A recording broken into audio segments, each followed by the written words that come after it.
All right. How is everyone doing today? Happy Thursday. I think it's Thursday, right? This week has been interesting, to say the least. We are back with some more Roadwarden. It might have to be a little bit shorter of a stream today, at least compared to yesterday. Shay and I are going to a rum tasting of sorts, so that should be pretty fun. But I'll get some of this done at least. May not finish today. But I actually just noticed while getting this set up, I didn't realize it has like little like milestones just kind of in your frame. It's like obviously background. Name is Dane, used to be a fighter. First village I reached, Howler's Dell. I managed to reach the sea, traveled to the 4 major crossroads that connect the peninsula. Managed to get through the heart of the woods. Reached the bandits' hideout at the heart of the woods. Fixed the old ford leading to the heart. Many confrontations. Survived with hostile creatures, and I became quite a forager. It's just apparently I just spend my time.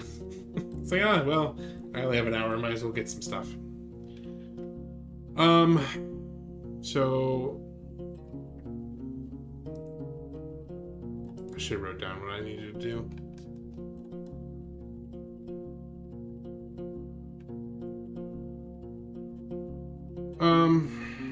So we know Glossia jumped the people that got, that were jumped by that fallen tree. We know that Tulia,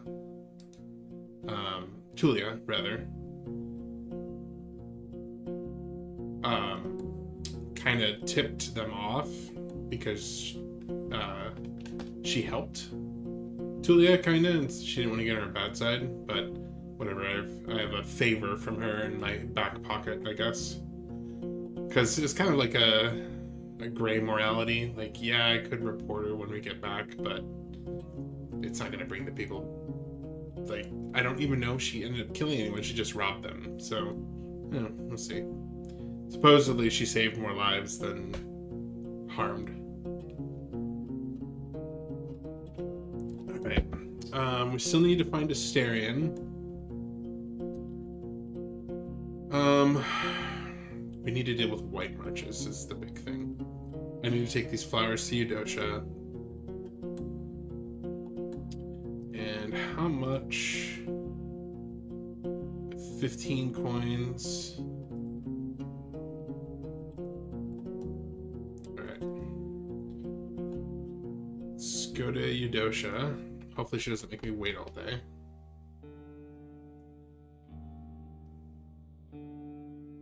Cool. Yeah, she doesn't make me wait all day. You seem to be afraid of the bandits, Eudosha. She glances at the gate. I'm not afraid. Glossia is fucking terrifying. Here's a little tip, and engrave it on your soul. She can't be reasoned with. If you're strong, threaten her. If weak, ask her for mercy, I guess. She wanted to work with me, but I need no right to know her soul is wicked. She takes a step toward you. I think there's somewhere in the deep wood. They are somewhere in the deep wood. I don't know much about these lands. I've got other stuff to worry about. There's only one place that I know of that could keep an entire band. An old lumberjack camp. But you won't reach it through any of the main roads. So, she steps back. That's that. Alright. Well, actually, I found it, but I guess I can't tell her that. I brought you flowers. Her eyes widen as she moves closer to you. And I've got your dragons. Here. Her outstretched hand is shaking. Ooh. Let's barter a little bit. How about 8? Her eyes are piercing through your skull. Forget it. Here, take them. Fine job, she says quietly, examining the petals carefully. Ooh, maybe she'll tell me about Asterion now. Looking for Asterion, the previous Roadwarden. She looks in the distance, holding one arm across her stomach and twirling her hair with the other. I should smoke aught, or at least gather wood. The summer's almost over. I could help you with that. She glances at you, but it takes her a few breaths to answer. We've no time for it, do we now? Wardens never do. Neither do enchanters. She lets out a long exhale. You're someone who puts actions first. Asterion was the same. If aught happened to him, don't let yourself fall too. Her description of his appearance matches what you heard from Tulia. Don't be deceived by his height, she adds. He brought me herbs guarded by a bear folk. Not many could match his spear and bow. In return for his various favors, I shoved Numa into his cloak, making it as warm and soft as the pelt of a white wolf. Best sleep of my life. She raises her daydreaming eyes. Her voice grows confident. If Astarion is still here, I'm sure he still has the cloak. It's green, has a light hood, and embroidered leaves. When was the last time you saw him? Soon before he vanished. He was anxious, tired, unkind, but from a heavy heart. He didn't explain. I didn't ask. He rested at her place for a few hours, healed himself with magic, and prepared his equipment. She shows a surprising memory for details, but not especially useful ones. He told me he was going to start a great journey, and that he'd bring back many stories, but he was afraid. I knew he was. Did he ask for anything weird before he left? Maybe he wanted something? She scratches the sand with her foot. Yes, actually. He wanted to borrow a golem of mine. She seems to finish her tale, but after seeing her look, she clears her throat. Oh, that's not an option.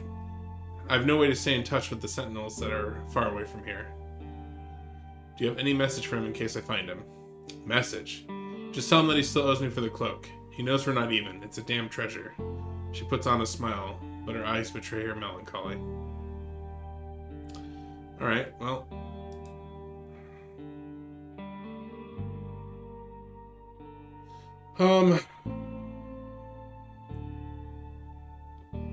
So let's get a spirit rock.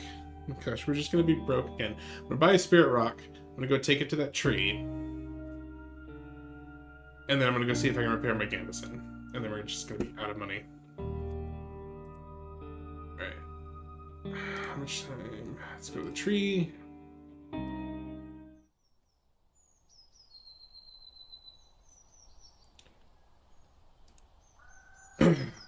Alright, we approach the altar.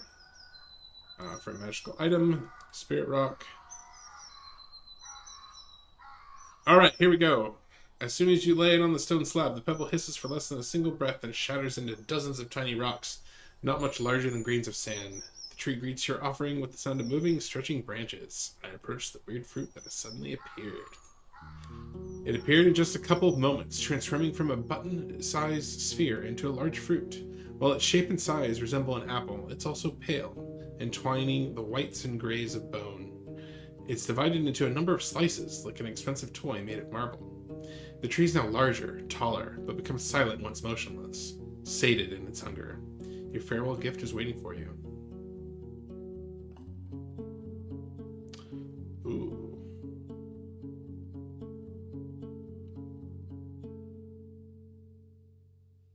Yeah. This sounds like a bait, but I kind of want to try it. I dress and enter the water.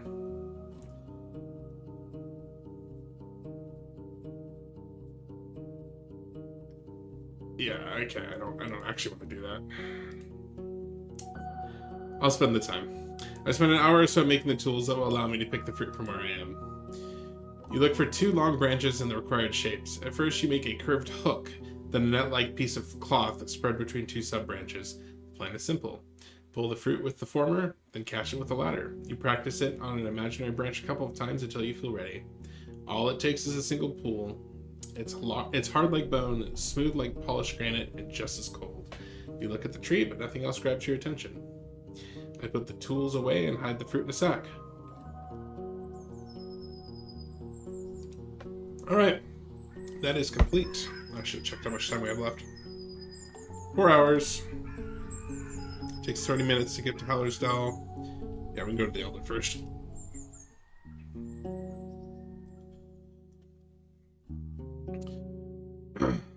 Two blue-tailed monkeys are jumping on the rocky mountainside, chasing each other and screaming cheerfully. The old man is resting on the bench. He welcomes you with a resigned sigh. What do you need, traveler? I wish I knew. Like, this keeps popping up. I have the fruit that you've told me about. He straightens up and takes the fruit gently, then carries it to the cave. When he returns, he bows his head to you. I'm astonished, traveler. I am. It must have taken a lot, but we're almost done with it. Return to me once you are ready to take me to Old Pagos and back, but no later than the early afternoon. I may help us push away the wild animals, but I'm too weak to protect us from the creatures of the night. We need maybe even 6 hours.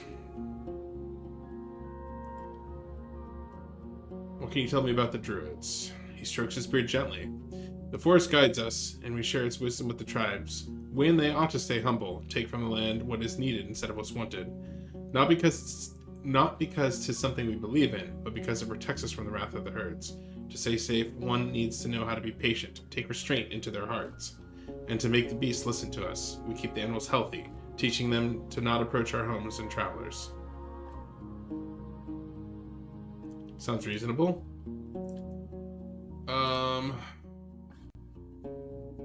Oh, okay. Since you know so much about nature, could you predict the weather for me? If 'tis so easy, why can not every soul learn to read the weather? His harsh gaze shifts into a amused smile. But it may just be that not ancestors have taught me a few tricks. It takes him a few minutes to study the clouds, listen to the wind, touch the rocks, and observe the flights of birds and insects. In the end, he crouches with a flexibility that's surprising for his age, and speaks out loud a few words in the old speech, drawing a vague symbol in the ground with a finger, then almost violently grasping the soil. He stands up and blows into his fist, spreading its content in front of him. He then nods towards you. There will be a lot of sun, but also plenty of cold winds. Okay. Well.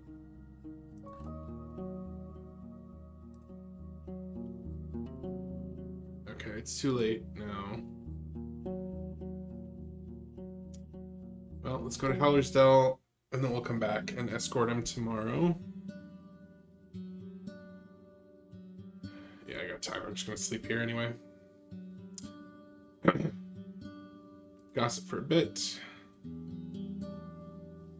Enter the village. Think I have enough?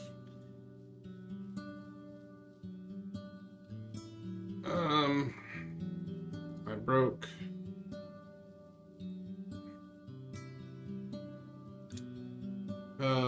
Let's see, go to the tailor. I need new services.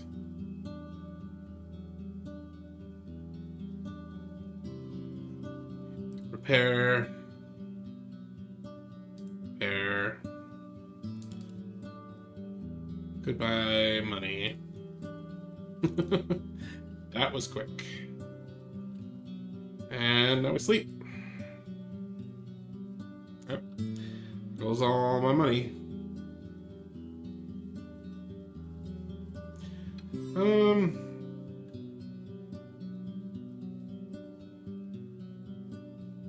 I could handle that, actually. It might be better.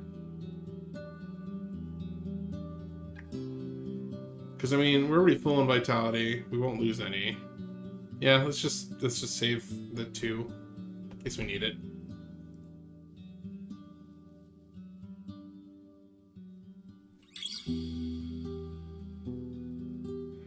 Alright, let's talk with the mayor real quick. We'll have time.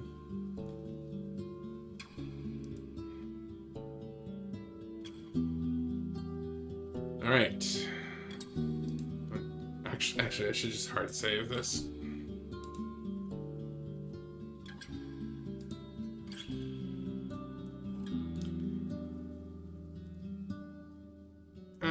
Full enough. I bring news about the other parts of the peninsula. Ooh. Maybe not the best idea. It's kind of what I figured would show up. I know the location of the bandits' hideout. After your brief explanation, she chips in and snaps her fingers a few times. Ah, the lumberjack hamlet. It used to belong to Gale Rocks. Now if Glossia starts causing any trouble, we'll know where to strike. That's all I have to say. Eric shows up with a plate of red radishes, salted, roasted, and cut into slices. He invites you both to help yourselves, but before he leaves, Thais grabs his hand and looks into his eyes. They smile at each other without a word. After a few heartbeats, she turns back toward you. I don't really know your plans, Dane. Are you planning to stay in the north? Maybe find a family?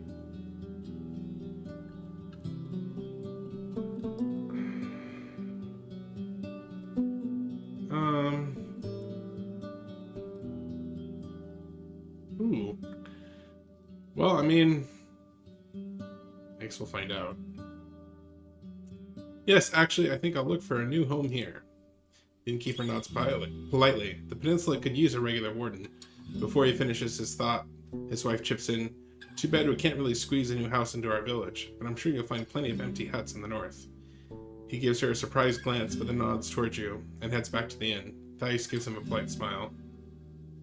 Oh, okay. Well, I was hoping that would be enough, but thank you for your time. Alright. Leave the square. Travel. Let's go get the Elder. Actually, how much time does it? You're right ahead. About half a day. Nah, not for one. We'll be fine. We already saved 2 by sleeping on the fur. Elder Cave.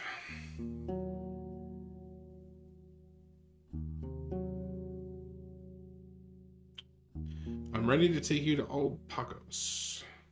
Without a word, he walks through the metal door and leaves you alone for a few minutes. Once he returns, he holds a red staff and a linen bag, which he gives to you. I'm old. You'll carry it, he states matter-of-factly. He's changed into similar pants and a tunic, but their greens, blues, and reds are lively. You don't see any stitches or patches. Still, he looks like an old commandant, not a priest. As you lead Haas down the path, there isn't much of an opportunity to speak with the old druid. He looks around, observes the plants in the sky, but hardly ever glances toward you, and never for long enough to have a chance to read your lips. I follow him north.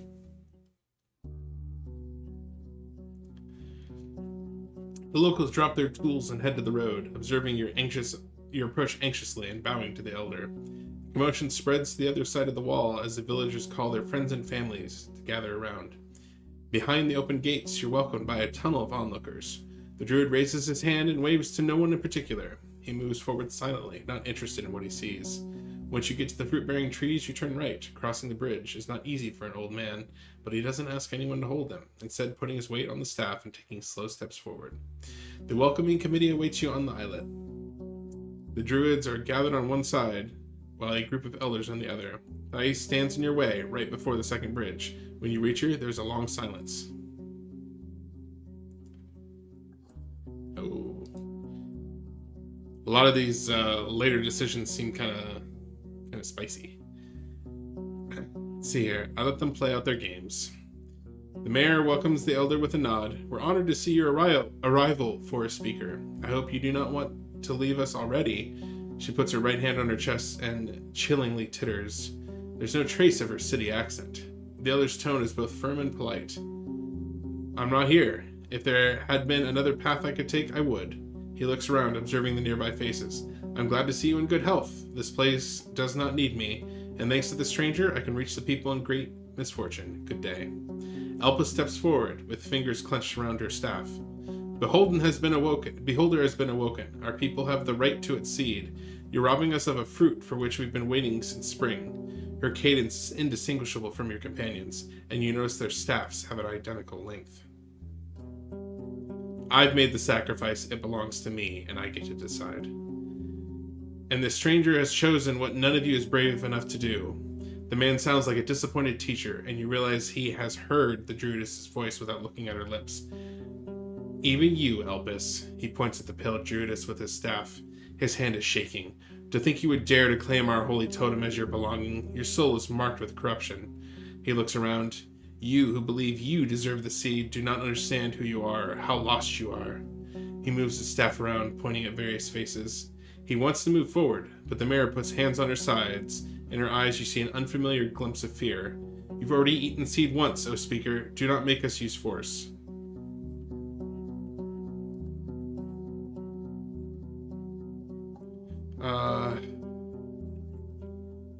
He knows what he's doing.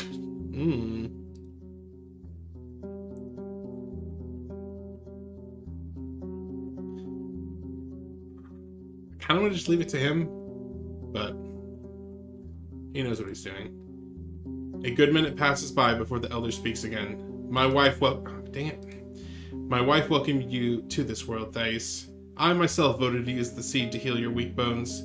I cannot believe you have fallen so far. Our journey illuminates, no doubt. You're but a brigand. Only you can hear his sigh. Enough of this. Be gone. He doesn't wait any longer. He steps forward, and the mayor gets out of your way, observing the two of you with fear and fury. You cross the bridge, then the open gate. The man returns to silence, but his back is bowed, shoulders drooping. We're almost there. The man stops near the clearing and leans on his staff, contemplating the clearing silently. When I was but a brat, not a bough was trimmed without a greater purpose, not only for humans, both for the trees and land. Pinching the spirits was a misdeed. He turns to you, observing your lips. I have heard tales of great sages, from before the days of the emperors, who restored such lands with a single spell, brought them back to life, helped us find forgiveness, the right path. And where are these sages now? Those are just stories, he glances at the dead trees, made up by those who dream of salvation, but do not know what they need to be saved from, who think there's a balm that will cure a soul, the fate itself. He resumes his walk.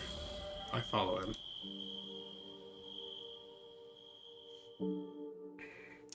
The hills are bright and colorful. The tall grasses and flowers dance with the wind, unaware of the countless grasshoppers, butterflies, and mice that romp and play among them. Dark green birds are circling above the walls and cliffs, arguing in tongues unknown to humans. With every breath you take in the summer, in its dusk, the drying ground and the promise of rainfalls, as well as the pinching smoke coming from the funeral pyre set in the center of the village, cutting the horizon like a column weaved from shadows. As time goes on, the old man's walking pace slows down, observing the lands around you with great interest. His keen eyes stop on trees, bushes, and flowers, though it's the crops on the plateau that make him stop for a bit. After a minute or two, he speaks. The plants want to fall. They need no more than 2 rains. The farmers need to come out right after dawn. He doesn't look at your lips, just turns around and approaches the second ascent, once again slowing down to climb it without your help.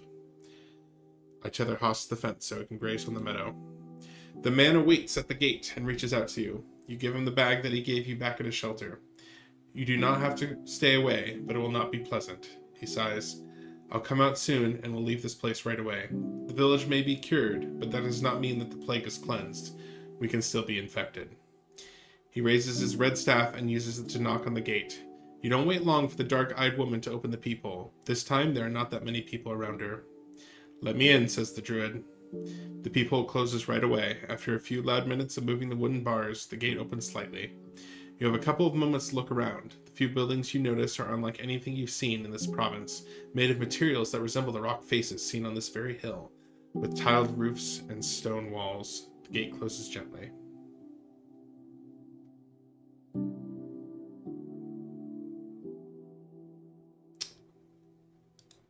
I mean, I don't really want to get the plague, but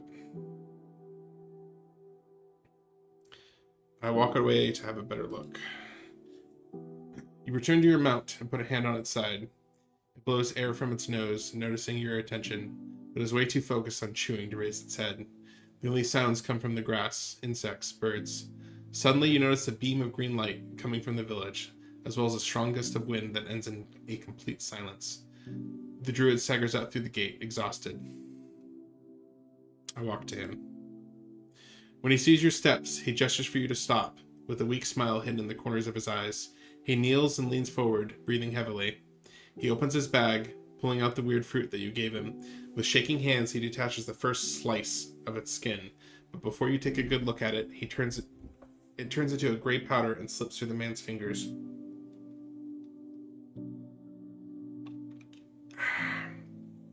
The rest of the fruit follows its example, covering the soil with an ash-like dust. The thing that remains resembles yet another fruit, or a cherry-sized seed, levitating in the middle of a floral ribcage. The man observes it for a few breaths, then reaches for it with 2 fingers, squishing it softly and puts it into his mouth. During the next minute, he gets up, grins at you, dusts off his knees, and takes a few steps forward, which turn into dance-like skipping. He then descends from the hill without a word. You hear the joyful calls of the villagers, their hysterical laughter and names screamed at the sky, welcoming those that have awoken after a long dream. Interesting. I prepare my horse and follow the druid. For the first hour, the elder swings his staff around like a conjurer in the marketplace and hums to himself like a drunkard. His walking pace remains stable. As time goes on, this frenzied state fades out. At first, he returns to using his staff, then gives you his bag. He looks down, hobbling, and finally asks for your help. I get him in the saddle. You help the man dismount, realizing how light he actually is. Holding your shoulder, he points at the bench near the spring. You help him sit down and place his staff and bag nearby. He's smiling, covered by sunbeams, stretching out his legs, leaning back to rest on the warm rocks. We've done a good job, he says quietly, but clearly. Now all we can do is hope they'll stop cutting down the trees before the wild creatures push them into the sea. After a moment, he opens his eyes and looks at your lips. Thank you for your assistance. And I thank you. 'Tis one of those strange things that make us different from so many creatures. We may not belong to a single pack, yet we've joined our strength, pursued the same goals. He looks at his small garden. Saved the lives of others, just because we could. Our souls do make me wonder. He sighs. I want to get some sleep. If you need anything before you leave, now is the time. Ooh. I'm looking for a job. I believe your goodwill, and I'm in need of your help. He gestures for you to follow him to the pond. It is not a dangerous task, but one that I cannot complete by myself, and my spells are not enough to ask animals to fetch for me. He speaks very slowly. At the northern I keep right-clicking with this new mouse. At the northern coast, you'll find Gale Rocks, a village of fishers. One of them is in my debt, and I want to collect what's mine. You want to ask him about his debt, but he doesn't look at you. He points at a shiny large fish with orange and golden scales that's swimming just nearby. This gorgeous creature is an empress carp, one of the few animals that thrive both in the seas and in lakes. I wait for him to look at me. You don't know where the man found the large worm that he now drops in the water, feeding his pet. Go to that place and find Photios. Oh my gosh. Everything loops back, doesn't it? He's a young farther. He's a young father, an ocean folk with scars on his neck, which he will not hide. Ask for a male empress carp, but beware. I need it alive so it can mate with the one I have. He stands up and approaches you. I do not sleep on dragon bones, but the pneuma's in my blood. I'll use some of it to heal your wounds, though no more than once. That's fair.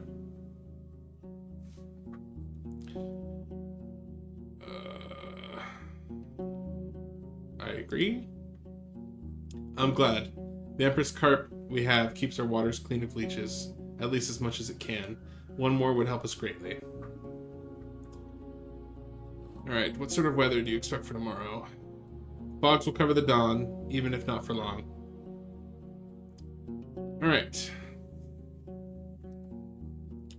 We don't have a lot of time to get anywhere, do we?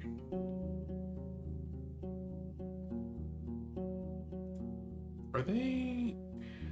I kind of want to check and see if they're good. I'll quick save first and then travel up there.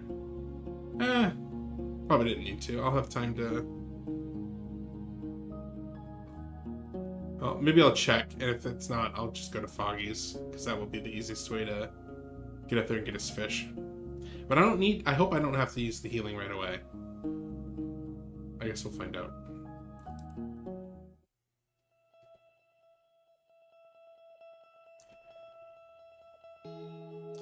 Through the closed gate, you hear muffled conversations and echoes of stone cutting.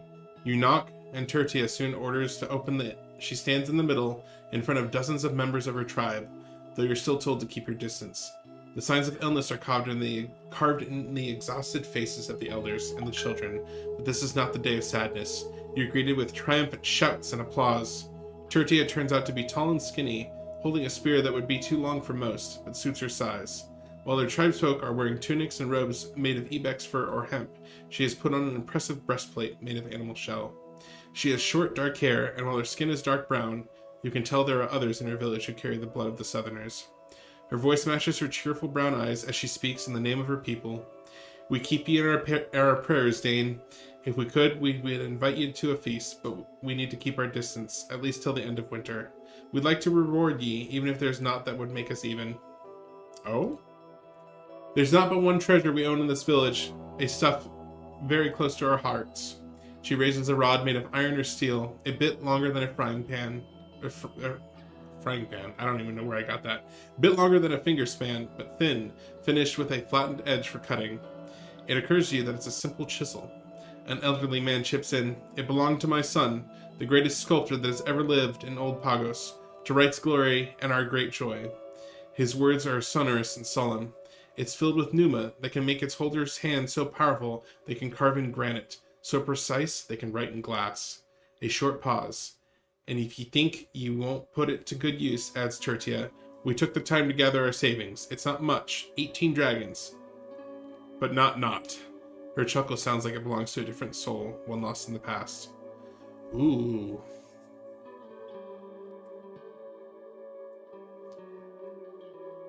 Oh.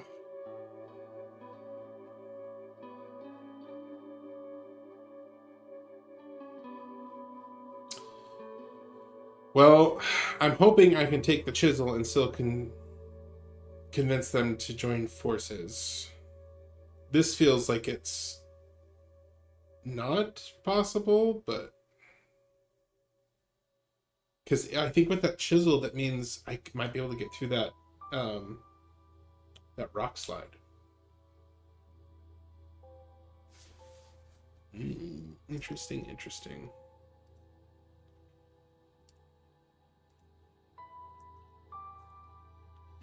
Thank you, I'm honored. She throws the rod toward you, and you catch it before it lands on the ground. It's as warm as your own skin. Be blessed, Warden, a small girl shouts, and return to us in spring, so we can show ye our home. You hear many more words of gratitude. I show my respect with a bow. After some time, the villagers disperse, and Tertia's eyes brighten. Her confident stance adds strength to her voice. Is there aught else ye need, Dane? Eudosha, the enchantress from the east, wants to know if Eulalia and Irenaeus have avoided the sickness. A long, uncomfortable silence. She's too late. They were asking for their daughter in their nightmares before the illness took away their tongues. We burned both of them on the same day, if it means aught to her. She looks down. Tell her I'm sorry for her loss. I hope she found the peace she was looking for. I've been in many settlements warning the locals about the plague. You don't have to worry about their safety. Thank ye, Warden. She bows gently. I'll ask the council to rethink our isolation. With the gates and doors of our neighbors closed, we could start seeking food after all. Maybe even send outside a few hunting trips. I'd like to hear what you have to say about the other villages. Ooh. White Marshes? Such a deceiving name for that dark place. Rotten to the core, led by a pagan blinded by his wicked wits. His followers are closer to evil spirits than humans, for they use the empty ones as their tools. There's fury in her eyes, her voice raises. We refuse to trade with them even before that priest called himself a prophet. They swim in death and will soon drown. You ask her a few questions, but most of her words are little more than ardent condemnation. One part in particular draws your attention. The road through the bogs is dangerous, spiked with weird beasts. Some of them yell with human-like voices, luring that would have been nice to know. Luring travelers away from the main path. When your knees are in water, these beasts, jump from a tree on your back, biting your skin off. Even White Marshes are a little more than a trap set in the woods. So I can't... I feel super lame that I can't now talk to them.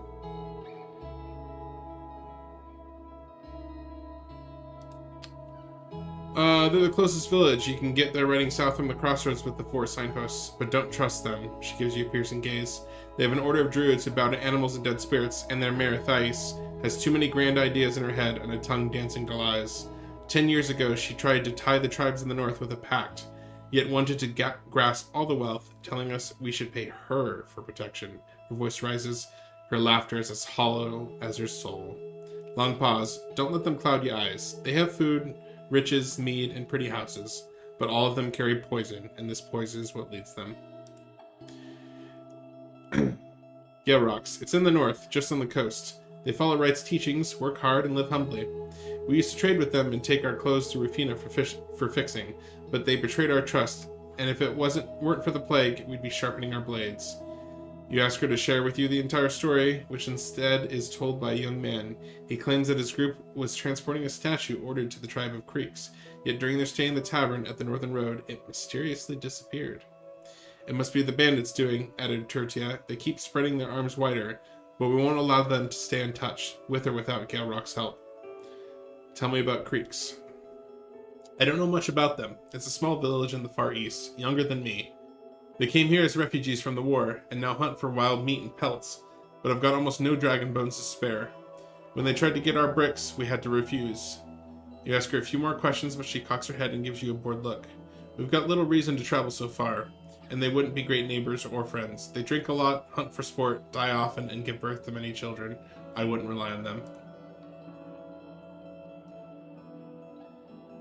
Oh, interesting. The 10-year-old mystery. The clues you've gathered suggest that this Lacey Peninsula went through many changes 10 years ago. Accidentally around the time when the southern village has fallen. You can use what you've learned to ask the locals what exactly happened. Wow, that's progression.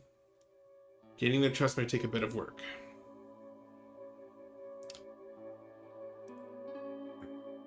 You told me that Thais had grand plans 10 years ago. Is this related to the ruins in the south? Breaths get heavy. Warden, studying the past is a part of your duties. I realize that. She closes her eyes. But you'll find naught of worth in that place, and naught that can be fixed. My duty is to keep everyone safe, and I can do so only through silence. That weird creature from the bogs you told me about, I've quite a story for you. Tortia reacts to your story with a wholehearted laughter, and as a group of villagers gathers at the gate, you ask to repeat the whole thing.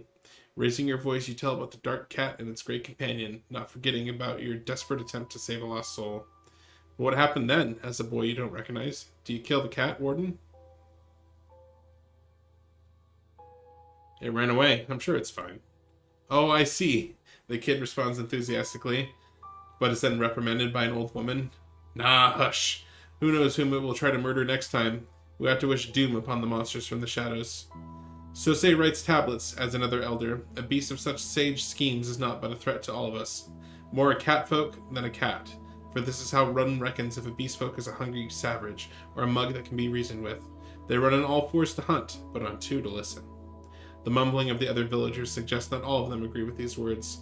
As they argue, the brown-eyed woman returns her glance at you. Okay, so unfortunately I can't even talk to them about the trade deal. It's really quite a bummer. I kind of want to go back and see if I can further that and then get the chisel, because it seems lacking that I can't even say, hey, we want to do a trade deal. That's the whole reason I'm here. So I'm actually going to save that and load this one. All right. I have a different idea. It's time to speak with them about joining the forces of Havlaban. You tell them about your journey north, about the officials and their plans for the coast, and the guild's trade route. You explain that your actions were made in the name of the city, and that by paying taxes they can protect themselves from future disasters. I need you to keep this between us, you conclude. I'll discuss it with other settlements on my own terms. Okay, so I mean, maybe I can come back. I'm not gonna... It's not... We can't even have the conversation now, so whatever. I'm gonna take the chisel. I want that chisel. Alright, travel. We have 3 hours, 45 minutes. And I cannot make it to Foggy. But I can make it to the rock slide. I probably won't have enough time to do anything with it, but what am I supposed to do with the chisel then?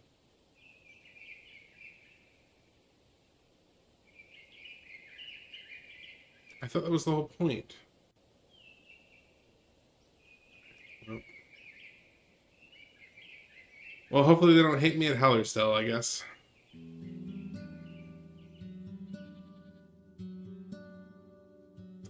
Once you're done with the unpacking, 3 armed men show up behind you. Their gambesons are tightly fastened, eyes grim. She wants to see you, says the man with the braided beard. He's holding a large stone mace, and you'll come now. After you, then. You're surrounded by curious glances and worried whispers. Thais is in her usual spot, holding a mug with both hands. She doesn't have to say a thing. The dining neighbors get on their feet and leave the square without bothering with their plates. Eric's enters the building. Akakikos heads toward the tiny islet. Excluding the guards who watch your every step, you two are alone. She waves her hand and you get pushed onto a stool, almost hitting the ground. Forgive us all these precautions, she says with a thick local accent, observing you with piercing green eyes. But I'm not sure who you are. Not an ally, not a threat. Her pale fingers are tapping on the wood, yet her face is like a statue.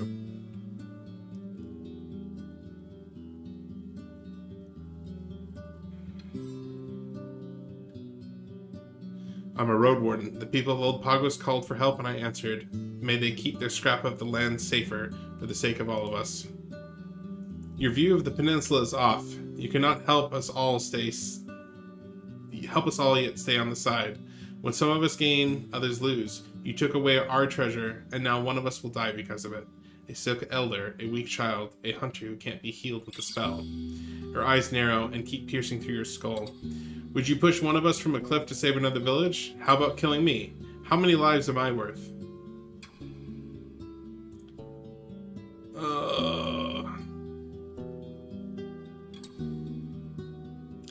Murdering someone would not be the same thing. If I had no other choice than to decide, I would. Ooh. Some of these choices are getting a little rough.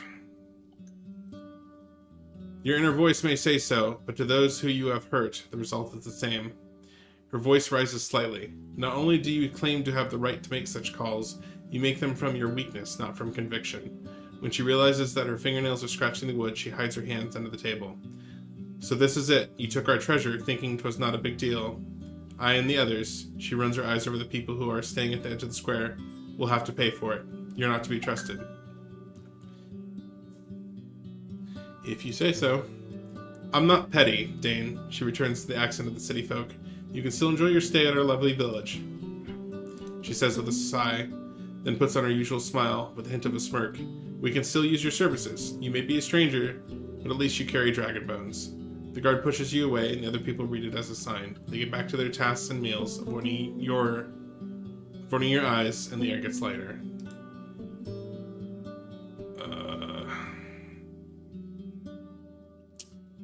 I wonder if there was another chain of events there.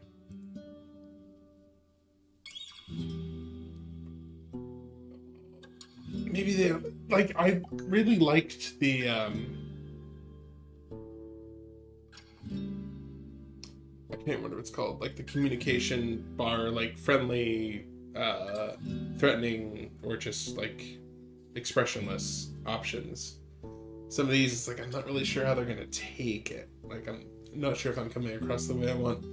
But I think I'm actually going to save it here and then come back and see if that bottom one will actually get me anywhere better. But so we're going to save.